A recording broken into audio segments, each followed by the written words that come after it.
For over 1,000 years, no woman has set foot here. The peninsula juts into the Aegean Sea like a stone blade, 3 fingers of land pointing south into ancient waters. And at its southern tip rises a mountain shrouded in mist, 2,000 meters of granite and silence. Inside its walls, monks still follow a clock that died with the Byzantine Empire. They reckon midnight not by the position of the moon, but by the setting of the sun, a system unchanged since Constantinople fell in 1453. What they guard within those walls is not merely stone and prayer. It is the memory of a civilization. The place is called the Holy Mountain, in Greek, Aegean Oros. In the language of the monks who have prayed here across 17 centuries, it is simply the garden, the personal inheritance of the Virgin Mary herself. The tradition holds that Mary, sailing toward Cyprus, was blown off course and landed on this wild shore. Struck by the beauty of the untamed landscape, she asked her son that this land be given to her. A divine voice answered, "Let this place be your inheritance, your garden, a paradise and a haven of salvation. No other woman has been permitted to stand here since. The mountain belongs to her alone."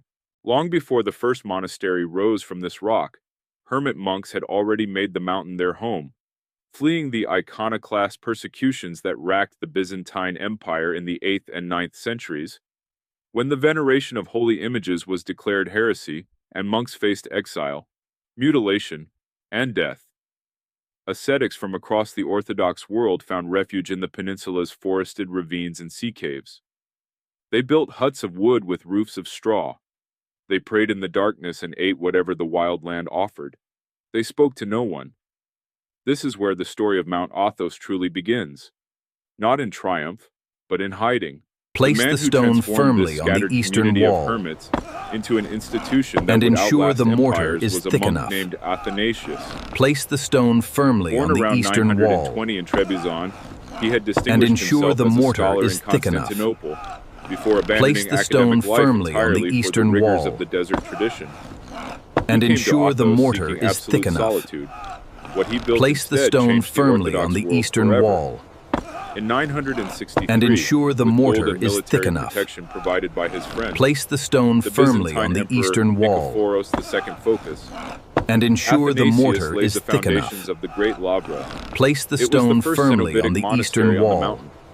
Monks living under a single and ensure rule, the mortar eating is together, thick enough. praying together, Place the working stone together. firmly. Athanasius was himself an extraordinary calligrapher.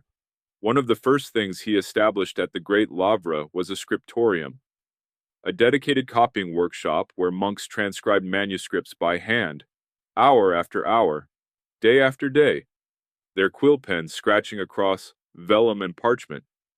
Athanasius understood, in a way that few men of his age did, that the written word was more durable than empire. The manuscripts accumulating in the new library were not merely devotional objects. They were a lifeline to everything the Greek mind had ever produced. The sermons of Basil the Great, the commentaries of John Chrysostom, the philosophical treatises of Aristotle, the epics of Homer, the medical texts of Galen. The mountain was becoming a vault. By the 11th century, 46 monasteries crowded the peninsula. Monks had arrived from every corner of the Orthodox world. Greeks from Constantinople, Georgians from the Caucasus, Armenians, Bulgarians, Serbs, even Italians. Each tradition brought its own manuscripts, its own liturgical practices, its own sacred languages. The Aviron Monastery, founded between 980 and 983 by the Georgian monks John the Iberian and John Tornike, became a center of Georgian Christianity that would endure for nearly a millennium. Its library filled with texts in a script that most of the world had never seen. Athos was not one place. It was a continent compressed into a peninsula. In the 14th century, a young monk from a noble Byzantine family arrived on the mountain and spent 20 years in its silences. His name was Gregory Palamas, and what he encountered in the caves and cells of Athos would set the entire Byzantine world on fire. The monks here practiced a form of prayer so radical, so physically and psychologically demanding, that it bordered, in the eyes of its critics, on madness. They called it Hesychasm, from the Greek word for stillness. For hours, sometimes entire nights, monks sat in specific postures, regulated their breathing, and repeated a single phrase without ceasing: Lord Jesus Christ, Son of God, have mercy on me, a sinner. They were not merely praying. They were attempting to pierce the boundary between human and divine. Palamas taught that through this method of prayer, the monk could do something that theology had long declared impossible: encounter God directly, not in imagination or metaphor, but in genuine experience. Specifically, he taught that the monks of Athos were seeing and touching the same uncreated light that had blazed from Christ at the Transfiguration on Mount Tabor, the same light witnessed by Moses in the burning bush. This was not created light, not a trick of the mind. It was the divine energy of God Himself, flowing into the human body through sustained, disciplined prayer.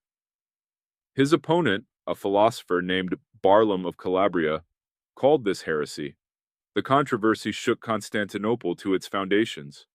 3 synods were convened. In the end, Palamas won.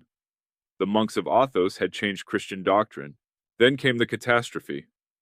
On the 29th of May, 1453, Constantinople fell to the armies of Sultan Mehmed II. The 1,000-year Byzantine Empire was extinguished in a single day. Scholars fled westward, carrying manuscripts that would help ignite the Italian Renaissance. But the monks of Athos did not flee. They had already learned to survive under the shadow of conquest. When the Ottoman armies had approached Thessaloniki in 1430, the monastic community made a calculated decision. They submitted to the Sultan, pledging loyalty before the city even fell. In return, Murad II recognized their properties and their autonomy. When Mehmed II ratified this arrangement after the fall of Constantinople, Mount Athos became something extraordinary, a living remnant of Byzantium within the Ottoman world. And so, for nearly 5 centuries under Ottoman rule, the monasteries continued. The monks paid annual tribute. The sultans, for the most part, left them in peace. Within those stone walls, Byzantine liturgy was chanted every night. Byzantine script filled new manuscripts every day. Byzantine icons were painted according to Byzantine canons unchanged since the 6th century. From the outside, the Ottoman world pressed in with its minarets and its markets. From the inside, the monasteries held the line. Researchers studying the monastic archives in recent decades have found something remarkable. The oldest Ottoman-era administrative documents in existence, older than anything held in Istanbul's own archives, were preserved not in the capital of the empire, but here, in the libraries of the Holy Mountain. What the monasteries of Athos accumulated across the centuries is almost incomprehensible in its scale. Today, the mountain holds approximately 15,000 Greek manuscript codices, roughly 1/4 of all surviving Greek manuscripts in the world. The Vatican Library in Rome and the National Library of Paris combined hold fewer. The oldest date to the 4th century. The collection spans every discipline that Byzantine civilization touched: theology, philosophy, astronomy, medicine, law, rhetoric, history, poetry. At the Vatapedi Monastery alone, one of the 3 ancient ruling monasteries, the library holds approximately 1,700 manuscripts, including 600 codices on parchment, among them rare geographical works by Ptolemy, Strabo, and Pausanias that have no equivalent anywhere else on earth. But manuscripts are only part of what the mountain guards. The monasteries are also repositories of relics, physical objects believed to carry the sanctity of those who once possessed or touched them.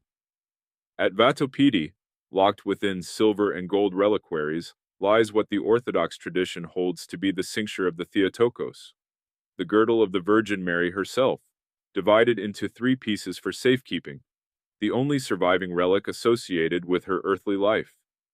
Also at Vatopedi, the skull of St. John Chrysostom, the great preacher whose sermons on the epistles of Paul remain among the most influential writings in Christian history.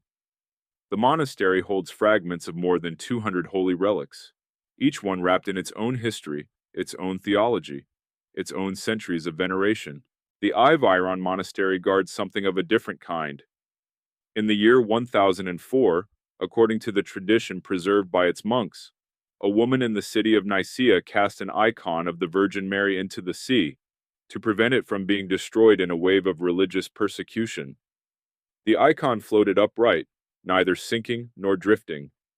Carried by currents across the Aegean, it arrived at the shores of Mount Athos, where a Georgian monk named Gabriel, kneeling in vision, was commanded to walk across the water to receive it. He did. The icon was placed in the monastery's altar, but again and again it migrated on its own to the monastery's gate. The monks surrendered to the mystery. They built a chapel at the gate, and there it remains, the Portaitissa, the keeper of the gate. It is among the most venerated icons in Orthodoxy. Today, approximately 1,400 monks inhabit the 20 ruling monasteries of Mount Athos. This number is a shadow of what came before. In the 19th century, as many as 40,000 monks may have lived on the peninsula, drawing from the entire Orthodox world. 17 of the 20 monasteries are Greek. 1, Chilandar, founded in 1198, belongs to the Serbian Orthodox tradition. 1, Zografu, founded in the 10th century, to the Bulgarian. 1, Saint Panteleimon, refounded in 1169, to the Russian. 100 Orthodox pilgrims are permitted to enter each day, and only 10 who are not Orthodox.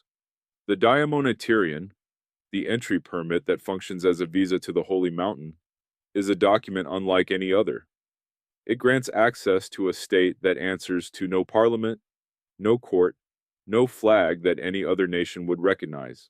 Every night on the Holy Mountain, shortly after what the monks call midnight, which may be 2 in the morning by any other clock, for they still measure time by the fall of the sun, as Byzantines did, a monk crosses the courtyard and strikes a wooden board called the talanto with a mallet. The sound carries through stone corridors and across the dark Aegean. The monks rise, the liturgy begins, and in libraries sealed from the world, manuscripts that have survived iconoclasm, Ottoman conquest, and the collapse of the civilization that created them wait in silence. What the mountain preserves is not merely ink and vellum. It is the record of how one world chose to keep burning, in the dark, long after everyone outside had decided its fire was out. There is a border crossing unlike any other on Earth. It does not appear on most maps. There are no customs agents in uniform, no passport control booths, no metal detectors. There is only a wooden dock at the end of a road in a small town on the Greek coast, where a boat departs each morning, and a document called the Diamonatirion that must be in your hand before you may board. This is the entry point to the monastic community of Mount Athos, in Greek, the Aegean Oros, the Holy Mountain, a self-governing monastic republic that has existed in one form or another for more than 1,100 years. The diamond-shaped permit, bearing the seal of the Holy Community, grants a man the right to spend up to 3 days inside a territory that operates by rules entirely its own. No women have crossed this threshold in recorded history, or at least, not with official permission, and the exceptions that occasionally surface in the historical record are treated as violations of a divine covenant rather than administrative oversights. Entry is limited to 100 Orthodox Christian pilgrims per day, and to only 10 men of any other faith. The rest of the world simply does not exist here, at least not in the way it does elsewhere. What lies beyond that dock is a peninsula of some 335 square kilometers, jutting southward into the northern Aegean Sea from the coast of Chalkidiki in northeastern Greece.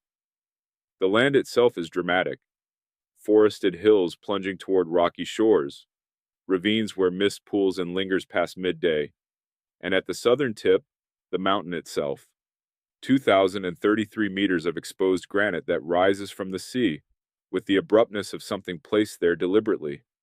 In winter, its peak is frequently lost in cloud. In summer, it glows white above the blue of the Aegean like a throne. 20 monasteries occupy this terrain, distributed across the peninsula in positions that were chosen with an eye for both spiritual isolation and defensive practicality. Many are built directly into cliffsides above the sea, their walls rising from the rock as if they grew from it. Others are set back in forested valleys, visible only from above. Together they form a civilization in miniature, one with its own government, its own legal system, its own calendar, its own measurement of time, and a spiritual economy that has been accumulating interest for more than 1,000 years. To understand Mount Athos is to understand something that the modern world has largely lost the ability to imagine. A community that has never, in its entire history, placed any value at all on the passing of time. The monks here are not resisting modernity. They are simply indifferent to it. Their attention is directed elsewhere, inward and upward, in a direction that does not appear on any map that the outside world has produced. The story of Mount Athos does not begin with a grand foundation or an imperial decree. It begins with men running for their lives. In the 8th century, the Byzantine Empire convulsed under a theological crisis that historians call the iconoclast controversy. Two emperors, Leo III and then his son Constantine V, declared the veneration of sacred images to be idolatry, a corruption of true Christianity borrowed from pagan practice. Icons, mosaics, frescoes, all were to be destroyed. The monks who resisted, and most monks did resist, for the icon was the center of their devotional life, faced exile, imprisonment, mutilation, and death. Constantine V was particularly savage in his persecution of monasticism itself, forcing monks to marry or face blinding, and in some documented cases, having them dragged through the streets of Constantinople while the crowd jeered. The monks who survived did so by disappearing. Some crossed into territories beyond the reach of Constantinople. Others climbed to places so remote, so inhospitable, that imperial agents could not reasonably be expected to follow. The Athos peninsula, jutting into the Aegean and accessible only by sea, was one such place. The earliest reliable references to Christian monks on the mountain date to the early 9th century, though traditions preserved in the monasteries suggest a presence going back to the 4th century, and possibly to the retreat of Egyptian desert monks, following the Islamic conquest of Egypt in the 7th century. These early inhabitants of Athos were not cenobites, monks living in organized community. They were hermits, anchorites, and wanderers in the strictest tradition of the Egyptian desert fathers. They built huts of wood with roofs of straw. They lived on vegetables they grew in thin mountain soil, on fish from the Aegean, on whatever gifts passing sailors might leave at the shoreline. They communicated with each other rarely. Many of them went years without speaking a word to another human being. Their theology was fundamentally experiential. God was not reached through argument or institution. God was reached through silence, through deprivation, through the systematic dismantling of everything the self wanted to hold on to. This tradition, raw, unmediated, physiologically extreme, would never disappear from Athos. Even as the mountain filled with towering monasteries of carved stone and gilded libraries, the caves and ravines continued to shelter men who refused the comforts of institution, who preferred to maintain the original form of the life. Alone, cold, hungry, and possibly closer to what they sought than anyone living within walls could be. The tension between the hermit tradition and the cenobitic tradition, between the individual mystic and the organized community, would define Athos for 1100 years. It has not been resolved. It continues today, in the same caves, in the same forests, in the same silence. He was, by all accounts, a man of formidable intelligence and personal authority, and he wanted none of it. Born around 920 in Trebizond on the Black Sea coast, the man who would become known as Athanasius the Athonite had distinguished himself as a scholar of some reputation in Constantinople, before walking away from the academic life that would have made his career.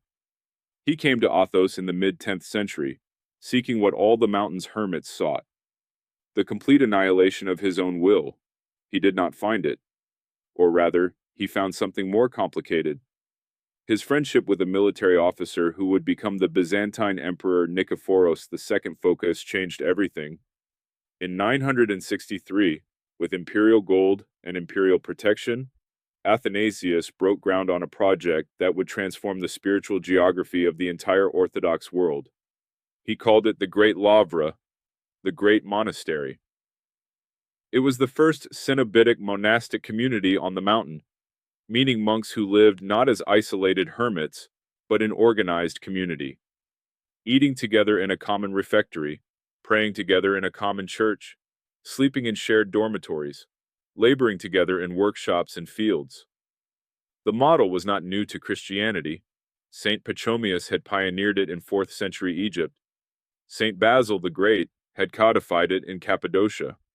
But on Athos, the Cenobitic model arrived with imperial backing, architectural ambition, and the personal energy of a founder who had himself chosen the hermit's life and knew exactly what he was creating an alternative to. Athanasius built not just a church and a dormitory, but a complete institution, a library, a scriptorium, a hospital, workshops for every craft the community might need, towers for defense against the pirates who regularly raided the Aegean coast. The Great Lavra's founding charter, issued by the Emperor Nicephorus, formalized its autonomy and established that the monastery's affairs were to be governed by its own abbot and its own community, not by any external ecclesiastical or civil authority. This principle, the autonomy of the Athenite community, would prove to be the most durable element of everything Athanasius built. It outlasted the Byzantine Empire by 5 centuries. It continues to function today. What Athanasius himself considered his most important legacy was neither the buildings nor the library, nor the political autonomy. He was an extraordinary calligrapher, and from the first year of the Great Lavra's existence, he established a scriptorium, a workshop where monks spent hours each day copying manuscripts. He understood, with the intuition of a scholar who had renounced scholarship, that the written word was more durable than stone. The books accumulating in the Great Lavra's library were a form of permanent memory, and memory, properly maintained, could outlast anything. The prohibition against women entering Mount Athos is known in Greek as the avaton, from the Greek verb meaning that which must not be entered. It is encoded in the Greek constitution. It is recognized by the Treaty of Accession by which Greece joined the European Community. It is punishable under Greek criminal law. Women found on the peninsula can face up to 12 months in prison. The European Parliament has debated it several times, calling it a violation of gender equality principles. The monks of Athos have politely declined to modify it. To them, the debate is a category error, like asking a mathematician why pi is not a round number. The theological justification for the avaton is straightforward within its own framework. Mount Athos is not a public space. It is the personal inheritance of the Theotokos, the Mother of God, given to her by Christ himself, according to the tradition universally accepted on the mountain. She alone represents her sex here. The presence of any other woman would diminish what she uniquely holds, and would constitute an intrusion into a sanctuary that was not made for general human habitation at all, but for the specific spiritual practice of male monasticism in its most rigorous form. The practical origins of the rule, however, are more complex. Prohibitions on women entering men's monasteries appear in the writings of Anthony the Great, Pachomius, and Basil the Great, that is, in the foundational documents of Christian monasticism from the 4th and 5th centuries. The first formal imperial decree applying this to Athos was issued in the year 970, when the Emperor John I Zimisces issued a golden bull, a chrysobull, specifically prohibiting women from the peninsula. A further imperial decree in 1046 under Constantine IX Monomachos reinforced and extended the prohibition, and the current legal formulation derives from the Mount Athos Charter of 1924, which the Greek state incorporated into its own constitution. The prohibition was, and is, so thorough that it historically extended to female animals as well. The rule was applied with a strictness that some visitors to the mountain have found startling. No hens, no female goats, no cows. Practical necessity has relaxed this to some degree. Cats are permitted, since they control the rodent populations that would otherwise destroy the manuscripts, and laying hens are allowed for eggs. But the theological principle behind the extension was coherent. The Avaton was not merely a human administrative arrangement, it was the expression of a cosmic consecration, and consecration does not admit of exceptions based on inconvenience. For 1,000 years this rule has held. Whatever one thinks of it, and opinions range from devoted reverence to profound objection, it is one of the most consistently enforced territorial regulations in human history. The mountain belongs to the Virgin, and she receives no visitors who share her nature. Mount Athos is governed by the Holy Epistasia, the Holy Supervisory Council, a body of 4 monks, one of whom, the Protos, serves as the community's administrative head. Below the Epistasia sits the Holy Community, an assembly of 20 representatives, one from each of the ruling monasteries. These monasteries are not equals in strictly democratic terms. They maintain a fixed hierarchy established in the Byzantine era and confirmed by imperial crucible, in which the Great Lavra holds the first rank and the newest entrant, Constamonitu, occupies the 20th. Their rank cannot be changed. It is as permanent as the rock the monasteries are built upon.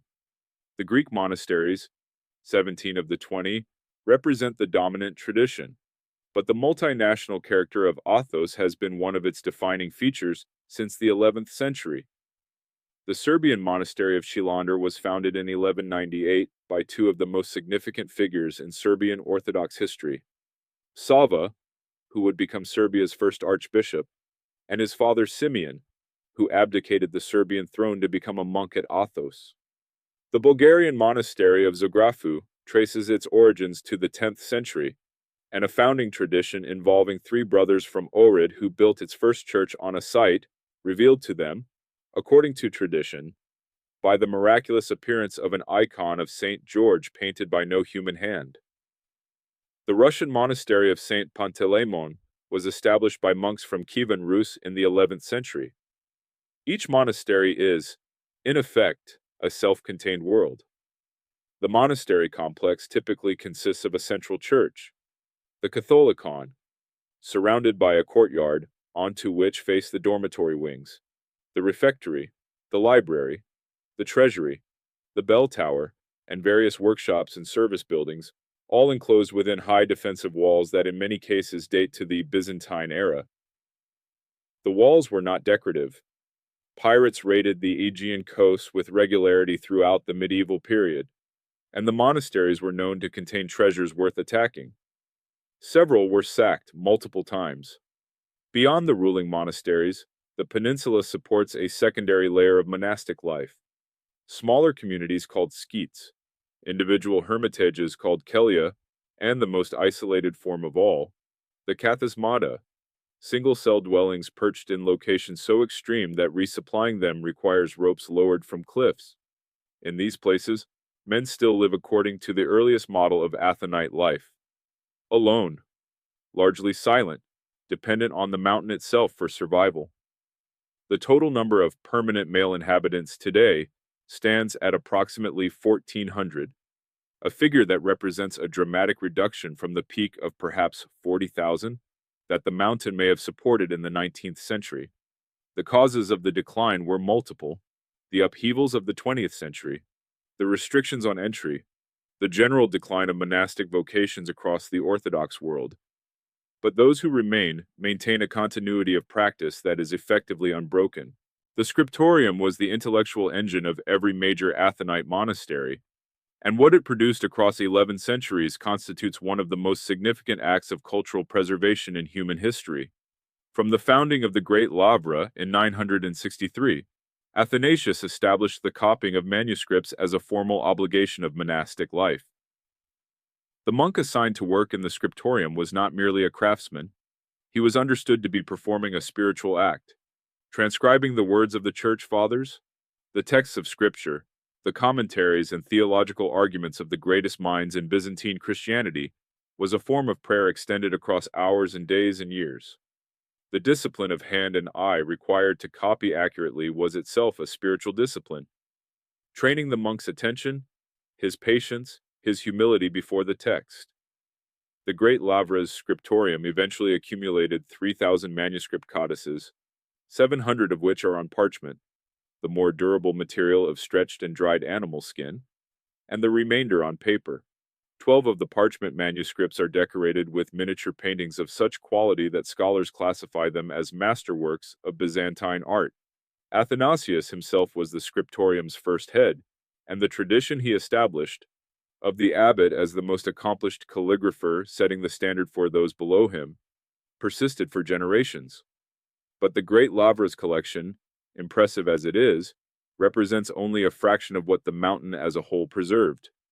The Vatapedi Monastery holds approximately 1,700 manuscripts, 600 on parchment, including rare geographical texts by Ptolemy, Strabo, and Pausanias, authors whose work is fragmentary or lost in many other versions, and whose survival in these copies has mattered enormously to the history of classical scholarship.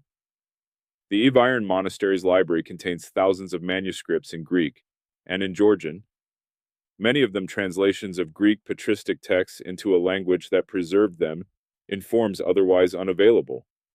The Pantocrator Monastery, the Philotheo Monastery, the Dionysio Monastery, each contributed its own layer to an accumulated archive that, across the peninsula as a whole, amounts to approximately 15,000 Greek manuscript codices and several thousand additional documents in other languages. Of these 15,000 manuscripts, roughly 1/4 of all surviving Greek manuscripts in existence are held here, more than the Vatican, more than Paris, more than Oxford and the British Library combined. When scholars want to establish the earliest surviving text of a church father, they come to Athos. When they want to trace the transmission history of an Aristotelian commentary, they come to Athos. When they want to find a Ptolemaic geographical text that does not appear in any other known collection, they come to Athos. Or, increasingly, they access the mountain's digital repository, the Athoniki Kivodos, which has begun the enormous project of photographing and cataloging the entire collection. The question of what specifically was preserved at Athos, and what would have been lost without it, is one that classical scholars and historians of philosophy approach with genuine gratitude that verges on the religious. The primary purpose of the Athonite scriptoria was, unambiguously, the preservation of Christian texts, the scriptures in multiple translations, the sermons and theological treatises of the Church Fathers, liturgical texts in the various forms used by the different Orthodox traditions present on the mountain. In this category, Athos holds collections of extraordinary depth. The works of John Chrysostom, the 4th century Archbishop of Constantinople, whose commentaries on the epistles of Paul remain the most extensive and detailed in the tradition, survive in Athonite copies that are among the earliest and most reliable witnesses to his text. The works of Basil the Great, Gregory of Nazianzus, Gregory of Nyssa, the 3 Cappadocian fathers who shaped the entire theological architecture of Eastern Christianity, are represented in manuscripts from the Great Lavra and Vatapedi that date to the 9th and 10th centuries, within 2 or 3 generations of the mountain's formal organization as a monastic community. But alongside the specifically Christian texts, the monastic libraries also held and preserved secular works, texts from the classical Greek tradition that the monks valued not as alternatives to Christian learning, but as tools for understanding it. Aristotle's logical works, the organon, the categories, the topics, were standard equipment for any Byzantine intellectual who wanted to think carefully about theology, and they appear in multiple Athonite copies. Homer's Iliad and Odyssey were used as foundational texts in the Byzantine educational curriculum, and Athonite monks had reason to maintain copies for the instruction of the novices placed in their care. The medical texts of Galen were preserved alongside the patristic texts, because the monastery was also a hospital, and the monks were practitioners of medicine for both their own community and for pilgrims. At the Ivian Monastery specifically, the library contains a remarkable collection of secular and post-classical texts, rhetorical works, philosophical commentaries, mathematical and astronomical texts, with teaching commentaries on Homer and Aristotle that shed light on how these texts were actually read and taught in Byzantine schools. The survival of these commentaries has proved as important to scholars as the survival of the primary texts themselves, because they reveal the intellectual life that surrounded the classical tradition in its later Byzantine transmission. Not everything survived. The mountains' libraries suffered fires, pirate raids, earthquakes, and the ordinary deterioration of centuries. The sacking of the Esfigmenu Monastery's library in 1535 was a catastrophic loss. Other losses are known only through the catalogues of manuscripts that once existed and no longer do. What remains is immense, but it is also the remnant of what was once larger still. Every surviving manuscript on Athos represents not only its own content, but also the ghost of others that did not make it through. When the Ottoman armies completed their conquest of the northern Greek mainland and seized Thessaloniki in 1430, the Athonite community faced a decision of existential urgency. The Byzantine Empire to which they owed allegiance was visibly dying. The city that had been Byzantium's second capital and the primary market for the mountain's agricultural produce had just fallen to forces that practiced a different religion and operated under entirely different legal assumptions about the status of Christian monasticism. The holy community chose strategic submission. Before Thessaloniki had finished its final resistance, the monks sent representatives to Sultan Murad II, acknowledging his sovereignty and offering the annual tribute that would maintain their autonomy. The Sultan accepted. The properties of the monasteries, including extensive landholdings on the mainland and on Aegean islands that had been granted by Byzantine emperors and accumulated over centuries, were formally recognized. The internal governance of the monastic community was left intact. This arrangement was not simply prudent diplomacy.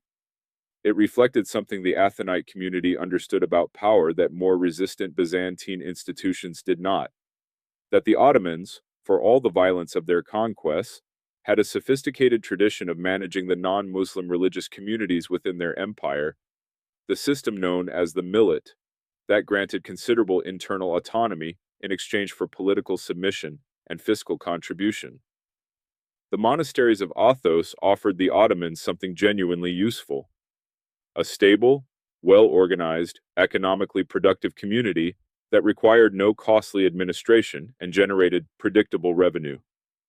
When Constantinople fell on the 29th of May, 1453, and the last Byzantine Emperor Constantine XI Palaiologos died in the fighting at the walls, the Athonite community's prior arrangement with Murad was ratified and extended by the conqueror Mehmed II.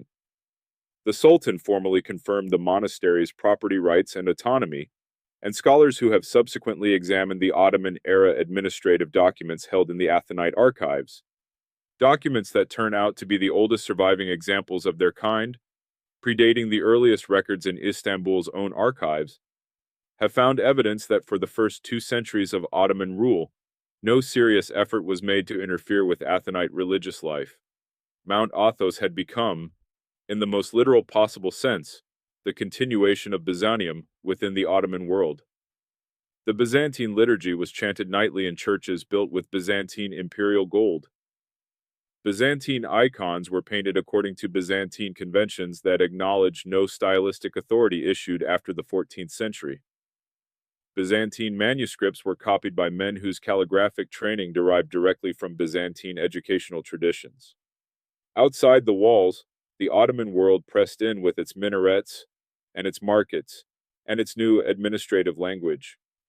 Inside, the libraries grew larger.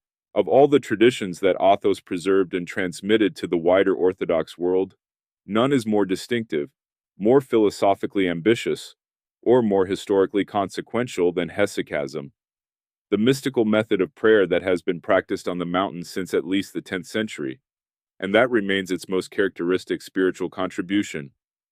The word comes from the Greek hesychia, stillness, quiet, calm. But the practice it names is not passive. Hesychasm is an active technique for achieving what its practitioners describe as the direct experience of God. Not the knowledge of God mediated through texts or sacraments or the authority of the church, but a raw, immediate, unmediated encounter with divine reality. The method involves the systematic quieting of all mental activity, thoughts, images, memories, desires, and the concentration of the practitioner's entire awareness on the continuous repetition of a single phrase: Lord Jesus Christ, Son of God, have mercy on me, a sinner. This is the Jesus prayer, and the Hesychast monk may repeat it thousands of times a day, coordinating it with breath, posture, and the focused attention of both mind and heart.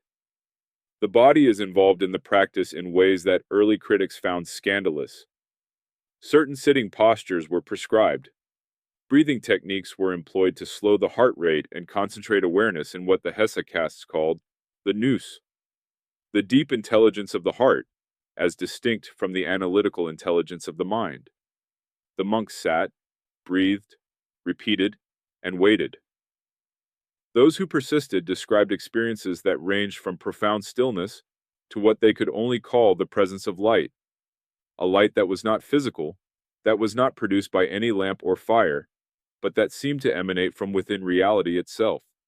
The Hesychast tradition was already established on Athos when the Byzantine Empire entered its final century, but it was the controversy surrounding its greatest theorist, Gregory Palamas, that transformed it from a local monastic practice into a defining question of orthodox theology. Palamas was born around 1296 into a noble Byzantine family. Educated in Constantinople, he abandoned a promising career to become a monk at Vadapiti Monastery on Athos at the age of around 20. He spent the next 2 decades on the mountain, first at Vadapiti, then at smaller hermitages, then at the Great Lavra, practicing the Hesychast method with the intensity of a man who has staked everything on a single question. What he eventually articulated in his theological writings was a systematic defense of the claim that the Hesychast monks were not imagining the light they saw. They were seeing something real, the uncreated energies of God himself. The controversy that Gregory Palamas triggered in the 1340s was among the most consequential theological debates in the entire history of Christianity, and it began, essentially, with a monk defending the spiritual practices of his brothers on a mountain in the Aegean Sea. Palamas's opponent was a brilliant and combative philosopher named Barlaam of Calabria, a Greek-educated monk from southern Italy who had settled in Constantinople and risen to considerable intellectual prominence. Barlaam had visited Mount Athos and had been profoundly disturbed by what he found. Monks claiming to see divine light, to experience the actual presence of God, through physical techniques of breath and posture.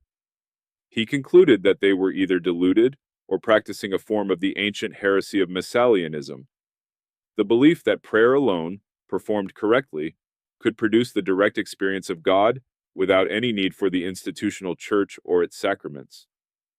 Barlaam's theological argument against the Hesychasts rested on a cornerstone of classical Greek philosophy, the absolute transcendence of God.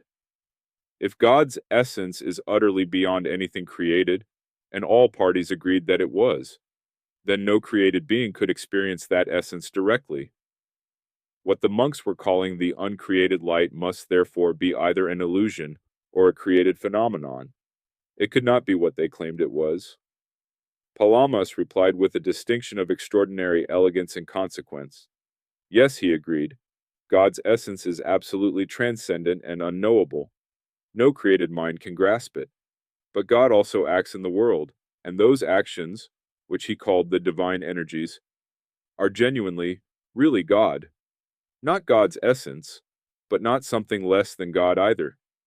The uncreated energies of God are God acting, God reaching into creation, and the Hesychast monk who experiences the uncreated light is not grasping at God's inaccessible essence. He is receiving the divine energy that God freely gives.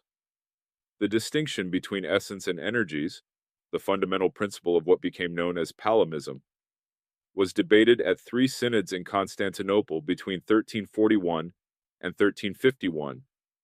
Each synod vindicated Palamas. The doctrine of the uncreated energies was formally accepted as Orthodox teaching. Barlaam eventually left the Orthodox Church and became a Catholic bishop. The implications for Athonite spirituality were permanent and defining. The Hesychast monks had not been practicing a peripheral curiosity.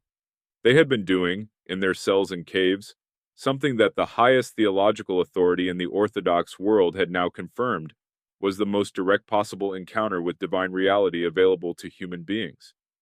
Athos was not merely a library or a museum of Byzantine practice. It was the place where the boundary between human and divine had proven most permeable. The mountain's silence was not empty. It was full of something the rest of the world could barely name. The manuscript libraries of Mount Athos are its intellectual treasury. But the mountain's spiritual treasury is of a different kind entirely, and it operates by different rules. The orthodox theological understanding of the icon is not what most people outside that tradition assume. An icon is not a painting of a holy person. It is, in the specific theological language developed and refined by precisely the Byzantine tradition that Athos preserved, a window, a point of genuine contact between the worshipper and the person depicted. The icon participates in the holiness of its subject. Properly understood, it is a theological statement about the incarnation. Because God became flesh in the person of Jesus Christ, the material world became permanently capable of mediating the divine. Holy matter exists. The icon proves it. This understanding was the cause of the entire iconoclast controversy that drove the first monks to Athos in the 8th century. And it is the theological framework within which the most famous object on the mountain, the Portaitissa icon of the Theotokos at the Iviran monastery, must be understood. The tradition preserved at Iviran tells the story with the completeness of something that has been told for 1,000 years. In the year 999, or, in some versions, a decade later, a pious widow in the city of Nicaea possessed a venerable icon of the Virgin Mary. When iconoclast soldiers came to seize and destroy it, she carried it to the shore of the sea and committed it to the water rather than see it desecrated. The icon did not sink. It stood upright in the water, face forward, and moved westward across the Aegean. Some time afterward, days or years, depending on the version, a column of fire appeared on the surface of the sea near the shore of Mount Athos. The monks of Iviran gathered at the beach. The column of fire stood above an icon of the Virgin Mary, floating upright in the water. Gabriel, a Georgian monk of great holiness, had a vision in which the Virgin appeared to him and commanded him to walk across the water to receive the icon. He did so, with the entire community of Iviran as witnesses, walking across the surface of the Aegean as on dry land. The icon was received with enormous solemnity. It was placed in the monastery's main altar, but the following morning it was found not in the altar, but at the monastery's gate. It was returned to the altar. The next morning, again, the gate. This happened repeatedly, until the community accepted what was being communicated to them. The icon had chosen its own place of residence. A special chapel was built at the gate, the porticon, the gate chapel, and the icon was enshrined there. It has remained at the gate ever since. Its name, Portaitissa, means guardian of the gate. If the manuscript libraries of Athos represent the mountain's claim on intellectual history, the monastery treasuries represent something even more personal: the accumulated material presence of sanctity across 15 centuries.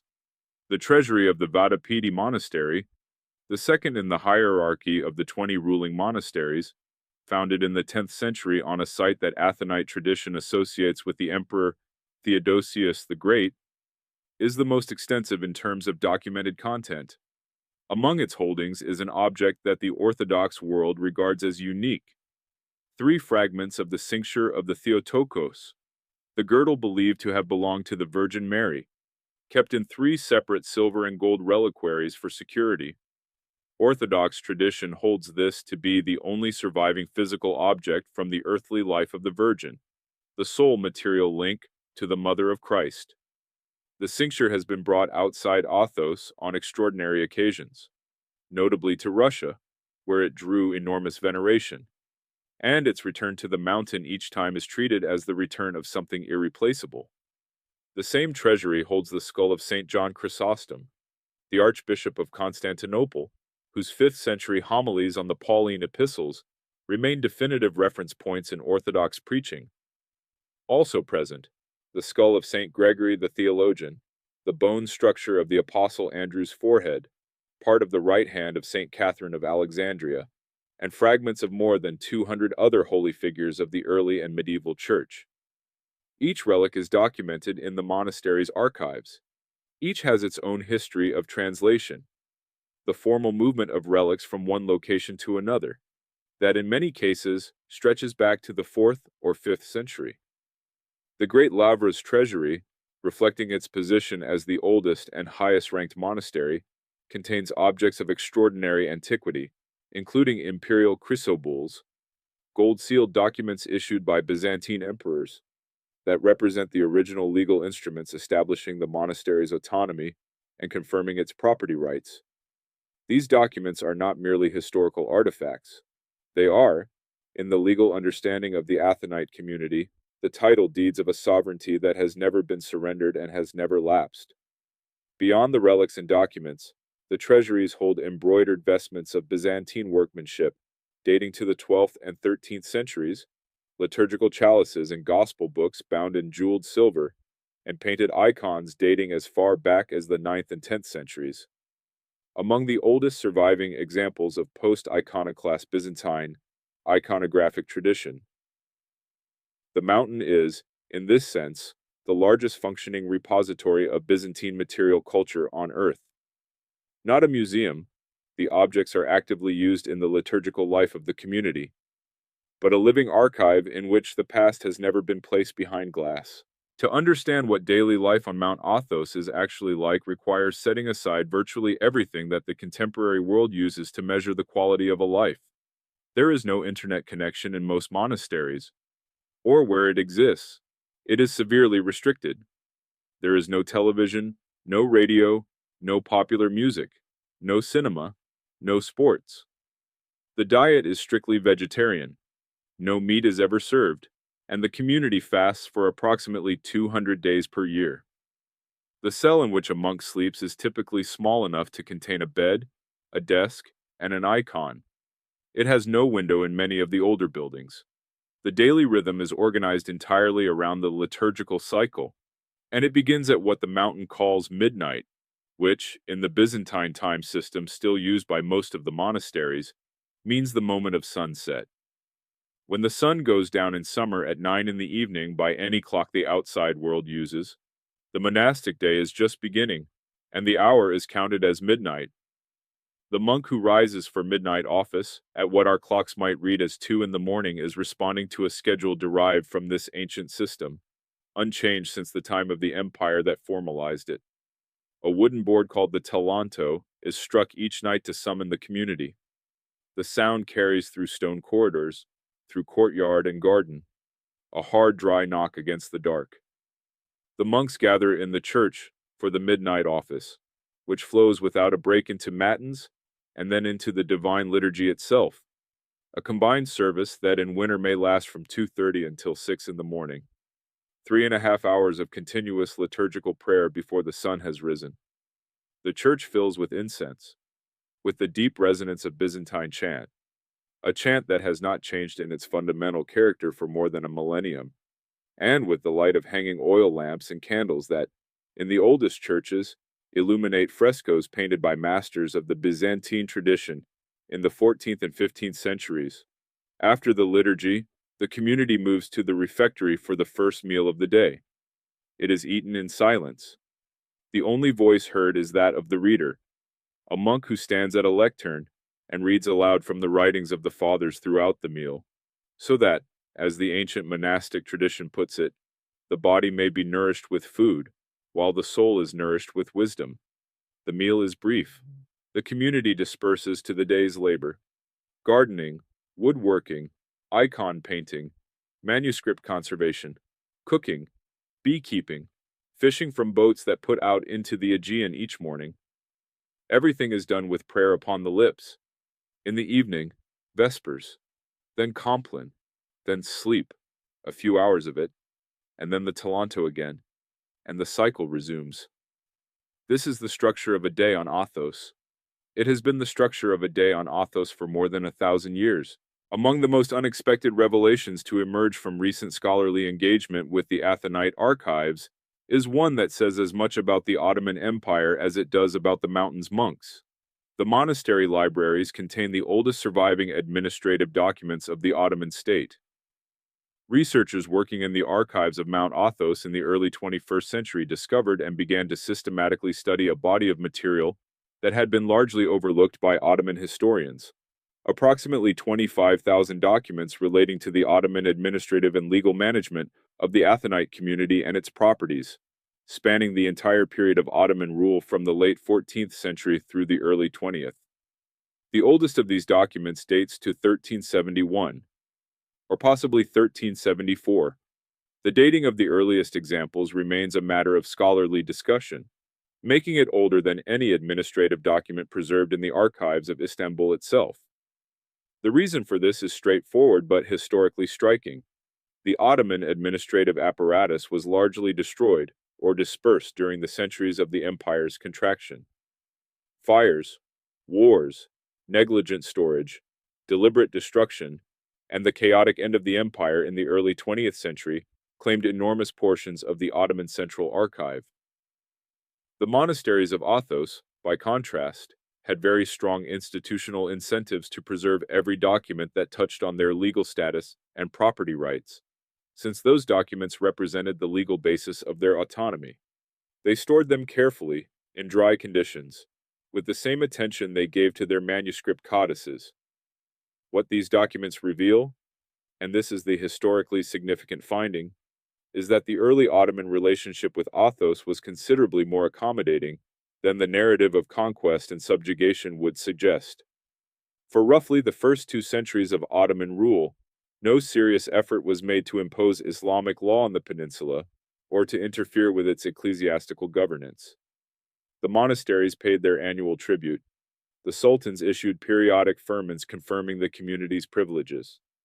The relationship was, in essence, a highly functional administrative partnership between a religious community committed to permanence and a state that found it more useful to maintain that community than to disrupt it.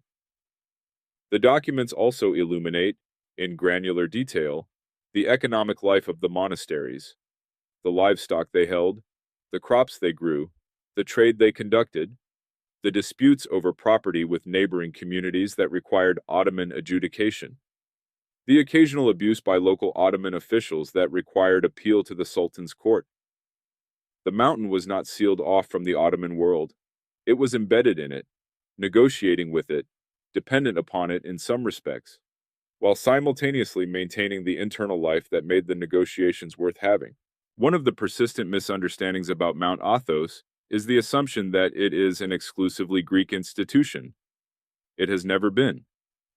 From the moment it began attracting organized monastic communities in the 10th and 11th centuries, the Holy Mountain was a genuinely multinational space, one of the few places in medieval Europe where monks from a dozen different linguistic and cultural traditions lived in proximity, maintained their distinct liturgical and literary traditions, and yet participated in the common governance of the peninsula.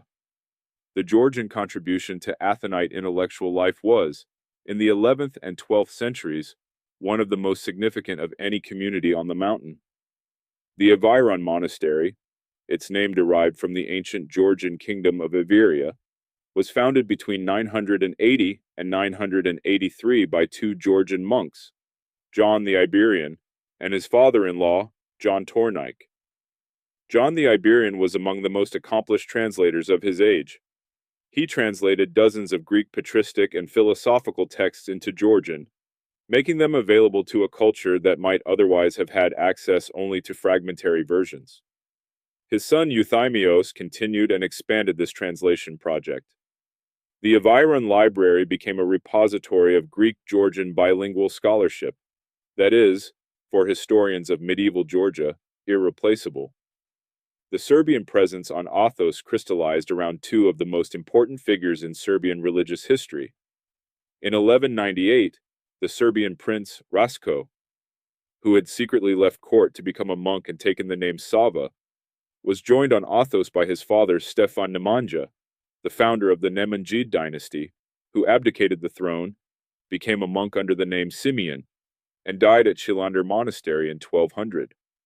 Their collaboration on the renovation and establishment of Chilandar as a Serbian national monastery, supported by imperial grants from the Byzantine emperor, created an institution that became the spiritual and intellectual center of the Serbian Orthodox tradition throughout the medieval period. Sava, who returned to Serbia and became its first archbishop, carried with him the Athonite hesychast tradition, which he implanted in Serbian monastic life. The Russian community on Athos, centered on the monastery of Saint Panteleimon, sometimes called the Rosicon, has had one of the most turbulent histories of any community on the mountain, shaped by the enormous political upheavals of Russian history. In the 19th century, when imperial Russian patronage flowed freely to the mountain, the Russian community expanded dramatically. At its peak, it held around 4,000 monks, making it one of the most populous institutions on the peninsula.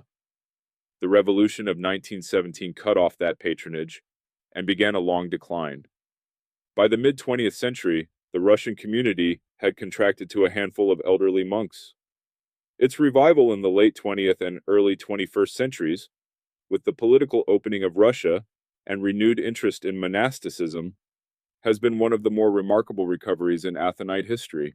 The icon is the most visible and most misunderstood object in Orthodox Christianity, and Mount Athos is the place where the theology of the icon was most deeply developed, most intensely practiced, and most stubbornly maintained against every pressure that suggested otherwise.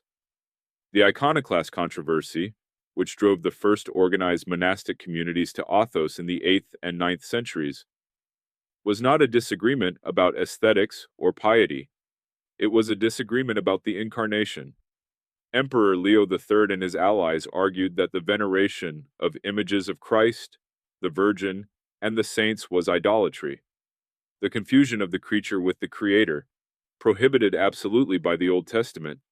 The defenders of icons, and they were numerous, articulate, and eventually victorious, argued the opposite. Because God had become flesh in the person of Jesus Christ, the barrier between the spiritual and the material had been permanently altered. God had entered matter. Matter had received God. Therefore, matter could be holy, could participate in holiness, could mediate the divine. The icon was the proof of the incarnation, expressed in paint and gold. This is the theology that the monks of Athos carried in their intellectual baggage when they fled the iconoclast persecutions. It is the theology they maintained through 4 centuries of Byzantine imperial support and 5 centuries of Ottoman rule. It is the theology that governs the work of the icon painters who have practiced their art on the mountain for 11 centuries, working within a formal tradition so precisely defined that the painter does not consider himself to be an artist in any modern sense. He is a craftsman in the service of a theological statement, and the theological statement cannot be altered without falsifying what the icon is for.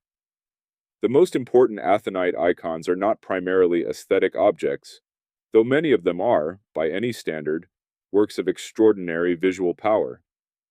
They are functional theological instruments, and the tradition that surrounds them, the particular lighting arrangements, the specific prayers offered before them, the veneration gestures that have been standardized across centuries, is as much a part of what the icon is as the paint itself. The icon stripped of its surrounding tradition of veneration would be like a word separated from its meaning, recognizable in form, but empty of content. Several Athonite icons are classified in Orthodox tradition as acheiropoieta, not made by human hands, meaning that the tradition holds them to have been produced by miraculous rather than human agency. The Porta Tisa of Ivairon is the most famous of these on the mountain. Others include the Zografo Monastery's icon of St. George, which, according to tradition, appeared fully painted on a blank board over a single night, the monastery having been founded at the spot where it appeared. Whether one accepts the miraculous tradition surrounding these objects or approaches them as the crystallizations of intense communal piety across many centuries, they represent something real. The accumulated weight of 1,000 years of attention, prayer, and belief. The 20th century was, By any measure, the most dangerous the Holy Mountain had faced since the Ottoman conquest. The danger came not from armies or pirates, but from something the monasteries had never been required to defend against before: the systematic shrinkage of the world from which they drew their monks. The century began with a crisis of sovereignty. The Balkan Wars of 1912 and 1913, which liberated much of northern Greece from Ottoman rule, placed Mount Athos in a difficult position. The autonomous monastic republic's relationship with its new Greek territorial sovereign required careful negotiation. The treaty arrangements that eventually governed the relationship, the Mount Athos Charter of 1924, granted the community the legal framework that protects it today, incorporating its autonomous status into Greek constitutional law, and subsequently into the treaties governing Greek membership in the European community. But the political solutions came alongside a demographic catastrophe. The 40,000 monks who may have populated the peninsula at its 19th century peak had already begun declining before the First World War. The Russian Revolution of 1917 eliminated the principal source of Russian monks and Russian patronage. The Bolshevik government was hostile to monasticism in all its forms, and the flow of young men from Russia to Athos, which had sustained the Panteleimon community through the 19th century, stopped almost completely. By the mid-20th century, the Russian monastery that had housed 4,000 monks contained fewer than 100, most of them elderly, with no obvious means of renewing itself. The Greek monasteries faced a different crisis: the general secularization of Greek society through the mid-20th century, the disruptions of 2 world wars and a devastating civil war, and the economic development that drew young Greeks into cities and careers and away from the monastic life. The total population of Athos fell to around 1,500 monks by 1970, a figure that may represent a low point in the community's history since the 9th century. The recovery, when it came, was unexpected. Beginning in the 1970s and accelerating through the 1980s and 90s, a wave of younger Greeks began making their way to the mountain. Some came from academic backgrounds: engineers, doctors, lawyers who had tested the secular world and found it insufficient. The character of the renewal was intellectually serious, theologically engaged, and connected to broader movements of religious revival in the Orthodox world. By the early 21st century, the population had stabilized, and in some monasteries begun to grow. The crisis was not over, but the mountain had once again found a way to persist. For most of its history, the manuscript collection of Mount Athos was accessible to scholars only with extraordinary difficulty. The monastic community's attitudes toward outside researchers ranged from cautious hospitality to active suspicion, and the logistics of studying manuscripts on a peninsula that restricted entry to 100 men per day and offered no hotel rooms, no restaurants, and no guarantee of a bed were formidable. Major scholars of Byzantine manuscripts, the paleographers and codicologists who spent their careers identifying handwriting styles, dating manuscripts, and tracing the transmission of texts, regarded a visit to Athos as a major expedition, requiring months of preparation and correspondence with individual monasteries, each of which had its own policies about what a visiting scholar might examine and under what conditions. The 20th century brought some external documentation. American and European scholarly institutions mounted expeditions to photograph specific collections. The Library of Congress holds a substantial collection of photographs of Athonite manuscripts taken in the early 20th century. Dumbarton Oaks, the Byzantine Studies Center in Washington, documented significant portions of the illustrated manuscript tradition. But these efforts were partial and fragmentary. A selection of the most important, most beautiful, or most urgently accessible items, leaving the bulk of the collection still effectively unknown to the wider scholarly world. In the 21st century, the holy community itself undertook a project of unprecedented scope. The Athoniki Kivotos, the Athonite Ark, is a digital repository built by the monasteries to catalog, photograph, and make publicly accessible the entire manuscript and document collection of the Holy Mountain. The project, still ongoing, has already made thousands of previously inaccessible manuscripts available to scholars and to any interested person with an internet connection.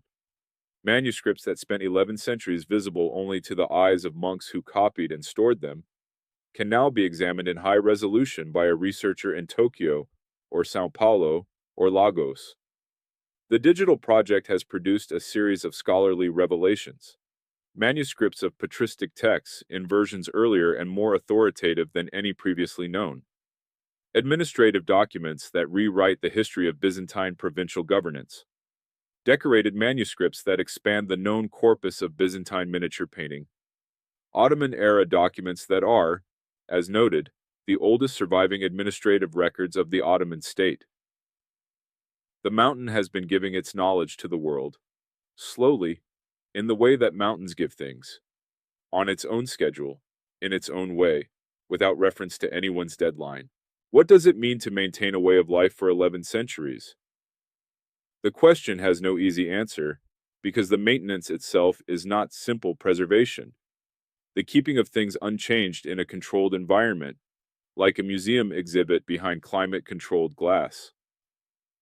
The continuity of Athos is a living continuity, enacted daily by human beings who chose to be here, who get up before the sun rises, who chant the same texts that their predecessors chanted in the same churches, who copy or conserve the same manuscripts that monks before them copied and conserved. The continuity is not automatic. It requires constant renewal from people who have found, somehow, that this particular way of directing a human life seems to them more worth having than any alternative on offer. The monastery of the Great Lavra, founded by Athanasius in 963, has held an unbroken liturgical life for more than 1,060 years. Not in the abstract sense of an institution that has technically continued, but in the concrete sense that every single day for more than 10.5 centuries, the Divine Liturgy has been celebrated in its Catholicon Church. No fire, no earthquake, no Ottoman decree, no political crisis interrupted it for long enough to constitute a real break. The liturgical thread has held. The same can be said, with various qualifications and interruptions, of the other ancient monasteries. The Iviron Monastery, founded before the year 1000, still venerates the Portaitissa at the gate where the icon placed itself 10 centuries ago. The Vadapedi Monastery still keeps its pieces of the cincture in their reliquaries, still maintains the liturgical schedule that Byzantine monks developed in the 11th century, still operates its library of 1,700 manuscripts as a living resource rather than a dead archive. The monks themselves, the 1,400 men currently living on the peninsula, would resist any framing that presents them as keepers of a museum. They are not here to preserve Byzantium. They are here for the same reason Athanasius came here in the 10th century, and the same reason the hermits fled the iconoclast persecutions in the 8th.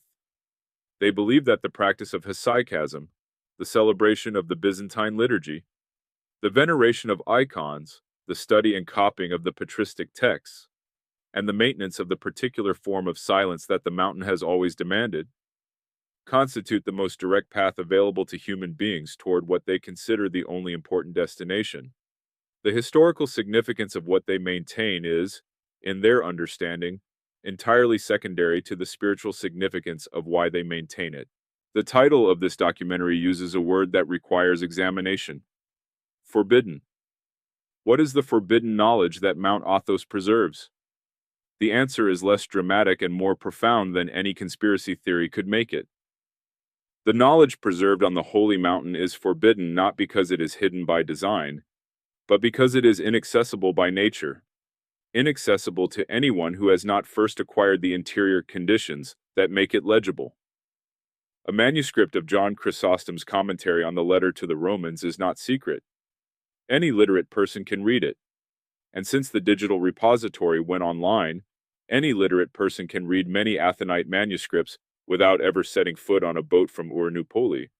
What the Athonite tradition holds is not that the texts are secret, but that reading them is meaningless unless the reader has done certain preparatory work, has learned to quiet the mind, has developed the attention and the stillness that the Hesychast tradition calls nous, has begun, At however early a stage, the interior process that the monks would call theosis, the gradual divinization of the human person, through participation in the divine energies described by Gregory Palamas.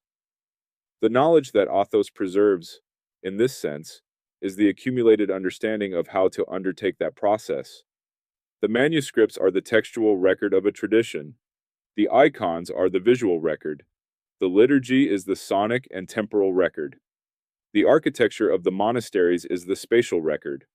And the living monks, going about their daily round of prayer, labor, silence, and chant, are the human record.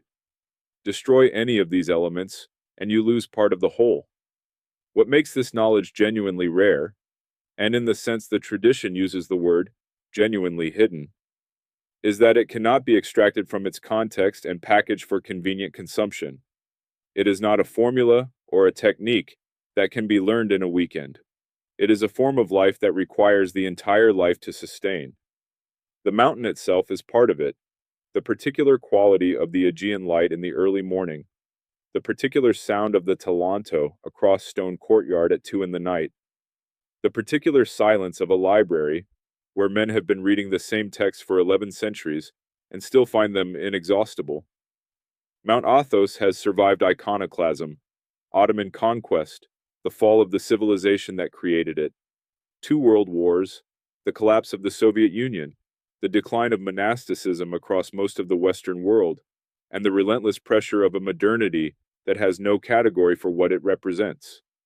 It has survived because, for a small but continuous number of human beings, the thing it offers has seemed more valuable than anything else available.